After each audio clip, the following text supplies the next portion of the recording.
Like a lot of guys have been fighting hard to get in the team, been very unlucky at various stages during the year with some of the selections, and that's the way it is. That's the way we want it. It's not something we just say. That's the reality. So I'm delivering on a weekly basis bad news to people, and they just have to be able to deal with it, try and improve, get the feedback, how they get better, wait for the next opportunity, and that's the cycle that they're in.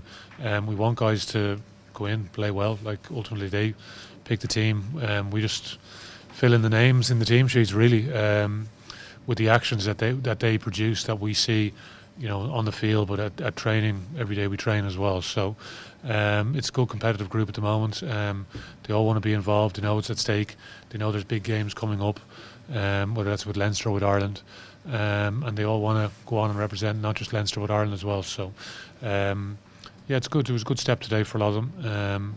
But next week is a completely different challenge now. So we'll have to turn our attention to Wasps quite quickly, see how they go today, and try and prepare as well as we possibly can. It's slightly longer week. We'll see how all the other pools unfold. We still have a lot of work to do to try and win this pool, our pool, but we'll see how it unfolds. It's quite simple in many ways. Just go over to Wasps and win the game. But we know that that's a tough place to go, Wasps, and they won't make it easy. They won't give it up easy. They're at home, so we need to make sure we're clear as to how we manage the environment over there. We knew it was going to be very difficult playing into that strong wind, so for us it was about managing possession, not giving anything cheap to Toulouse, and for the most part I thought we did that pretty well. There was a couple of chances maybe we had. I thought Toulouse were quite clever when we have a penalty advantage. They kill that advantage quite quickly somehow. Sometimes it was by giving away another penalty, and they managed that period well, which means the game was a bit disjointed. It was quite stop-start, and I thought we held our shape, held our composure well. Toulouse have a lot of guys in the front line. They know it's going to be very hard for us to kick the ball, so we have to carry.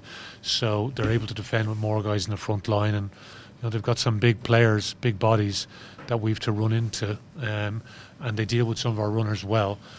We lacked a little bit of cutting edge a few times where we could have been a little bit more clinical, but ultimately we close out the half, we get a try, where we keep our nose in front. We backed it up quite quickly to start the second half, and we play in the right areas.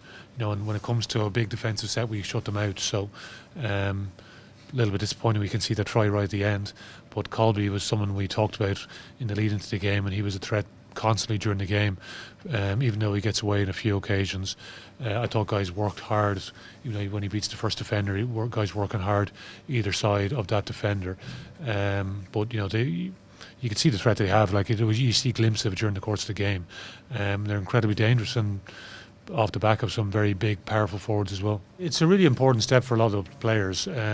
You play in the Pro 14 and you pick up the experience there, and the inner pros, we talked about that, the step up over the last few weeks. But you see the atmosphere, the crowd, coming down to the stadium today. It's a greater sense of occasion. The four-time European champions are in town. Toulouse, a team that we have so much respect for over the years. They're such a heavily resourced club.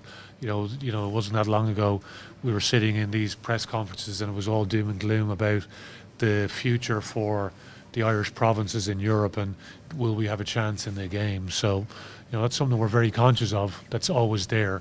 The quality of players that some of the French teams are able to sign makes life difficult. It makes life very difficult. But we've had to do things a slightly different way, and the younger players are a huge part of that. And there's been a lot of investment in terms of coaching and facilities, etc. And that's going to continue to go on, and that's very much part and parcel of what the club is trying to do. So again, as I said, it's a very positive step for a number of guys. And Conor Bryan, who's someone you mentioned, he's first game in Europe today, so even though it's a few minutes at the end of the game, it's another step in his development, and he'll be better for that development hopefully.